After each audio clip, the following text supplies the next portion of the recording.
Hozir ayni payti bog'cha va maktablarda kuz fasli va hosil bayramlari uchun shunaqa qo'l mehnatlari yasalyapti. Menga o'xshab farzandiga yashash borishga vaqti yetmay qolayotgan oilalar uchun eng oson usulini o'rgataman. Buning uchun kuz fasliga mos chiroyli rasmni tanlab olamiz. Keyin ularni qalin va silliq qog'ozga rangli printerdan chiqarib olamiz. Keyin bu rasmlarni kesib chiqamiz va shunaqa karton qog'ozni o'zimizga moslab kesib olamiz. Ustiga rangli sariq qog'oz kleylaymiz va shu uychani rasmini fon qismiga joylaymiz. Uychalik qog'oz joyida qotib turishi uchun uni shu tariqa pistolet kley yordamida yopishtirib chiqamiz.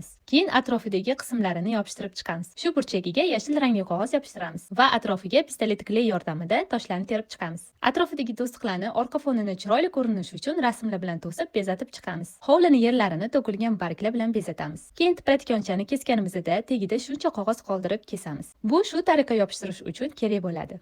Endi shu burchakli joyimizga sabzilardan ekib chiqamiz. Sabzilarni esa воздушный plastilindan yasab olasizlar va yana boshqa sabzavotlar qo'shsanglar ham bo'ladi. Yana ham chiroyli bo'lish uchun shunaqa chiroqlardan ham foydalanamiz. Oson va chiroyli qo'l mehnatimiz ham tayyor bo'ldi. Sizlar ham yasab ko'ringlar, oy parijonlar. Menga obuna bo'lish esingizdan chiqmasin, chunki har kuni shunga o'xshash videolar qo'yaman.